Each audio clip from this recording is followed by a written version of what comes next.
एक दलित समाज का बच्चा उसके परिवार से चला जाता है, ना जाने कितनी आत्माएं जो हैं अशांत है सिर्फ और सिर्फ सरकार की नाकामी की वजह से, और वो परिवार रोज आए दिन कचहरियों के और आपके थानों के चक्कर काट रहे हैं। देखिए, आप इंडिविजुअल केसेस के मेरे पास रखो, मेरे पास अगर आपके पहले सवाल केस की बात नहीं कर रही, अगर पहले से मुझे ये जानकारी होती तो मैं उसकी रिपोर्ट मंगा लेता। इंडिविजुअल केसेस की जानकारी नहीं हो सकती ना। मैं कोई इंडिविजुअल केस की बात नहीं कर रही हूँ, पर उदाहरण देने पड़ेंगे। मंत्री जी ने भी उदाहरण दिए। मेरा सिर्फ ये कहना है कि अगर 12 दिन में कोई लड़की है जिसकी मृत्यु हो जाती है, अगर इतनी सारी जो दलित बच्चे हैं 20 साल 30 साल में अगर उनकी मृत्यु हो गई, केसेस की जानकारी तो नहीं हो सकती ना। क्यों नहीं हुई है? महिलाओं के खिलाफ अपराध बढ़ते चले जा रहे हैं। ये रिसेंट डेटा पढ़ के मैं आ रही हूँ, और अगर आप चाहेंगे तो मैं यहाँ टेबल भी कर दूंगी। आप इशारों से बताना चाह रहे हैं कि ये गलत है, चाहे वो महिलाओं के खिलाफ अपराध हो जिसमें 1 लाख पॉपुलेशन में 60,000 महिलाएं हैं जो आए दिन अपराध का शिकार हो रही हैं। आदरणीय अध्यक्ष जी, आपका आभार व्यक्त करना चाहूँगी कि आपने उत्तर प्रदेश के पीडीए समाज, पिछड़ा, दलित, अल्पसंख्यक आदि आबादी के साथ आए दिन हो रहे अत्याचार के बारे में प्रश्न पूछने का अवसर दिया सरकार से। एनसीआरबी के आंकड़े स्वयं ये बयां कर रहे हैं कि किस तरह से आए दिन SC ST के ऊपर और साथ ही साथ महिलाओं के ऊपर जिस तरीके से अत्याचार बढ़ता चला जा रहा है। मेरा प्रश्न था कि संदिग्ध हत्याओं में क्या सरकार वीडियोग्राफी कराती है या पैनल डॉक्टर्स के द्वारा वहाँ पे पोस्टमार्टम कराती है?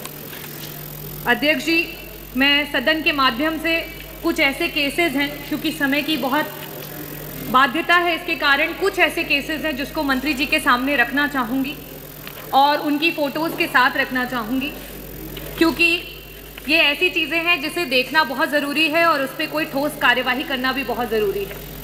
अविनाश सोनकर 32 साल का, अलीगढ़ से एक इलेक्ट्रॉनिक की छोटी सी दुकान चलाता था। उसकी पोस्टमार्टम रिपोर्ट में ये आता है कि उसका जो एग्जिट और एंट्री वुंड है वो उसकी शव की फ़ोटो से मेल नहीं खाता है, और पुलिस कहीं ना कहीं इसे ये दर्शा रही है कि वो एक सुसाइड है, जबकि पोस्टमार्टम रिपोर्ट में ये भी पाया गया है कि दोनों एग्जिट और एंट्री साइड पे जो बोन्स है वो फ्रैक्चर पाई गई हैं, जो कि सुसाइड में कनपटी से जब आप गोली चलाएंगे, बुलेट चलाएंगे तो ऐसी स्थिति में होना पॉसिबल नहीं है। तो पोस्टमार्टम की रिपोर्ट और साथ ही साथ जो शव की फ़ोटो है उसमें कोई मेल नहीं है, और ना ही यहाँ पे किसी पैनल ऑफ डॉक्टर ने इस पोस्टमार्टम को किया है, और ना ही इसमें कोई वीडियोग्राफी की गई है। विशाल सोनकर 20 वर्ष का बच्चा, जिसकी कि बनारस में डूब करके मौत हो जाती है, जो कि पुलिस बताती है कि उन्होंने सुसाइड किया। वो एक जिम्नास्ट हैं, वो एक जिम्नास्ट थे, एक स्विमर थे, और जीन्स, बेल्ट और टी-शर्ट पहन करके उनका जो शव है उसकी फ़ोटो है, जो मैं सदन के पटल पे रखूँगी। और इन्हें बताया जाता है कि इन्होंने सुसाइड किया। वो कहीं ना कहीं हत्या है, जिसमें पुलिस सिविल में उनके साथ नोकझोंक करती है, मारपीट करती है, और उससे आहत होकर के वो डूब करके जान दे देते हैं। इनके पोस्टमार्टम में ना तो कोई पैनल ऑफ डॉक्टर्स हैं, ना ही वीडियोग्राफी की गई है। प्रियंका सोनकर, जो कि आगरा की रहने वाली थी, शादी के जस्ट 12 दिन बाद दहेज की वजह से उनकी मृत्यु हो जाती है। उनके पोस्टमार्टम रिपोर्ट उनके शव की फ़ोटो से कहीं भी मेल नहीं खाते हैं। जो शव की फ़ोटो है उसमें पूरा का पूरा खून उनके कपड़े में लगा हुआ दिखाई दे रहा है, लेकिन पोस्टमार्टम रिपोर्ट में कहीं भी नहीं दिखा रहा है कि उनका कॉज ऑफ डेथ क्या है। वहाँ यहाँ तक डॉक्टर ने ये लिखा हुआ है कि cause of death can not be ascertain. ऐसे बहुत सारे पोस्टमार्टम रिपोर्ट्स हैं। विशुन पाल, एक पीडीए समाज का व्यक्ति जिसकी हत्या हो जाती है, उसमें कई सारे लोग उसके लिए धरना देते हैं। 27 नामजद मुकदमे होते हैं, 100 अज्ञात मुकदमे होते हैं, लेकिन विशुन पाल जी की जब पोस्टमार्टम होती है तो उसमें ना तो पैनल ऑफ डॉक्टर्स हैं, ना ही वीडियोग्राफी है, और बाद में उनको एक नॉर्मल डेथ करार कर दिया जाता है जिस पे कोई भी कार्रवाई नहीं होती। ऐसे आए दिन बहुत सारे केसेस हैं जहां पे वीडियोग्राफी ना होने के कारण, पैनल ऑफ डॉक्टर्स ना होने के कारण एक दलित समाज का बच्चा उसके परिवार से चला जाता है। ना जाने कितनी आत्माएं जो हैं अशांत है सिर्फ और सिर्फ सरकार की नाकामी की वजह से, और वो परिवार रोज आए दिन कचहरियों के और आपके थानों के चक्कर काट रहे हैं। मेरा प्रश्न सरकार से ये है, मंत्री जी से ये है, सबसे पहला प्रश्न कि क्या सरकार ने कोई ऐसा नियम लागू किया है कि सारे के सारे जितने भी थाने हैं उत्तर प्रदेश में, वहाँ पे CCTV की निगरानी में सारे कार्य हो रहे हैं? और अगर CCTV की निगरानी में नहीं हो रहे हैं तो क्या कस्टोडियल डेथ्स को लिबर्टी देने के लिए ये किया जा रहा है? मेरा पहला प्रश्न ये। मेरा दूसरा प्रश्न ये है कि सरकार जो पोस्टमार्टम की रिपोर्ट्स हैं उसमें और शव की पिक्चर्स में जो अनियमितताएं पाई गई हैं, अगर ऐसी जितने भी केसेस हैं उनमें वापस से जांच के लिए कोई स्पेशल टीम लगा करके उनको वापस से जांच कराएगी।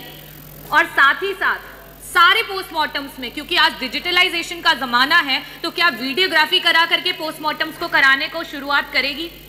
मेरा लास्ट सवाल आपसे ये है मंत्री जी कि आए दिन आपके खुद के एनसीआरबी के आंकड़े बता रहे हैं कि किस तरीके से हत्याएं बढ़ती चली जा रही हैं, महिलाओं के खिलाफ अपराध बढ़ते चले जा रहे हैं। ये रीसेंट डेटा पढ़ के मैं आ रही हूं और अगर आप चाहेंगे तो मैं यहाँ टेबल भी कर दूंगी। आप इशारों से बताना चाह रहे हैं कि ये गलत है, चाहे वो महिलाओं के खिलाफ अपराध हो जिसमें 1 लाख पॉपुलेशन में 60,000 महिलाएं हैं जो आए दिन अपराध का शिकार हो रही हैं। साथ ही साथ SC/ST कम्युनिटी का भी मैं टेबल कर दूंगी। मेरा आपसे आखिरी प्रश्न ये है कि जो परिवार अपने लोगों को खो दे रहा है, एक प्रजापति समाज के 2 बच्चे छोटी सी चाउमीन की दुकान चलाते थे जौनपुर में, मात्र थाने से 100 मीटर की दूरी पे गला रेत करके उनकी हत्या कर दी गई और ऐसे ना जाने बहुत सारी वारदातें सामने आई हैं।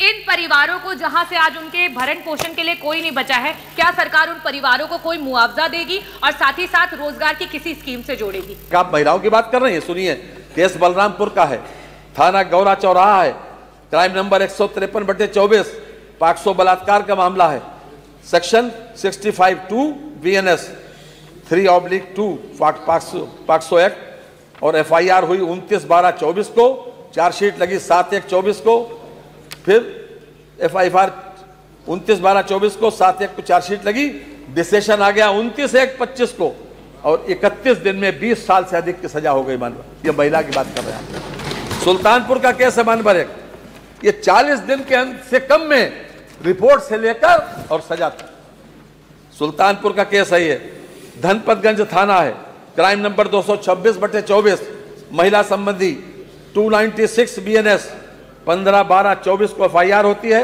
17/12/24 को चार्जशीट लगती है और 20/1/25 को डिसीजन आ गया। ये मात्र 36 दिन में केस का फैसला हो गया, 5 वर्ष के अंदर सजा हुई।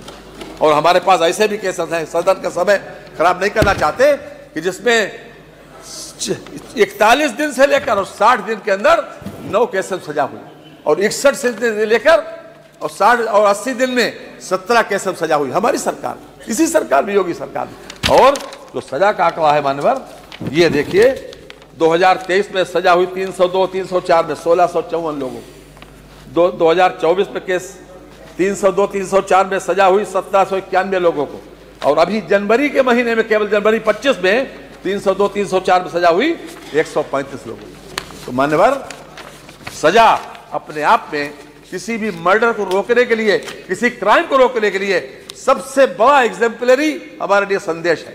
क्योंकि सरकार में कानून व्यवस्था के बारे में अगर 0 टॉलरेंस की बात सरकार, योगी सरकार कहती है मान्यवर, तो चरितार्थ किया है नीचे और हर तरह से इस बात को रोका है। हमारे क्वेश्चन के, हम तो सोचते थे कि आप पहले पार्ट में, क्योंकि आप तो ज्यादा पढ़ लिख के आती हैं बहुत, इसलिए हम सोचते थे पता नहीं कहां से पूछा जाएगा हमसे। कई लोग मान्यवर ऐसे हैं जो काफी पढ़ लिख के आते हैं। मान्यवर, इनकी जिज्ञासा कर दी, हर पोस्टमार्टम में मान्यवर वीडियोग्राफी संभव नहीं, ये भी डॉक्टर हैं, हर पोस्टमार्टम में जहां संदिग्ध होता है, हमने आपकी व्यवस्था वो भी बता दी, जहां संदिग्ध होता है और सरकार को किसी को छुपाने की कोई मंशा नहीं है, कोई मंशा नहीं, जहां जैसी स्थिति होती है वैसा किया जाता है।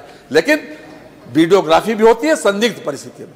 हर क्षेत्र में 2 डॉक्टर्स, इतने डॉक्टर्स क्या है नहीं, उनके रोस्टर के हिसाब से ड्यूटी लगती। तो ये परिस्थिति देख के ही व्यवस्था बनाई जाती है, लेकिन मंशा किसी को बचाने का नहीं है हमारे। देखिए, आप इंडिविजुअल केसेस के मेरे पास देखो, मेरे पास अगर आपके पहले सवाल की बात नहीं कर रही, अगर पहले से मुझे ये जानकारी होती तो मैं उसकी रिपोर्ट मंगा लेता। इंडिविजुअल केसेस की जानकारी नहीं हो सकती ना।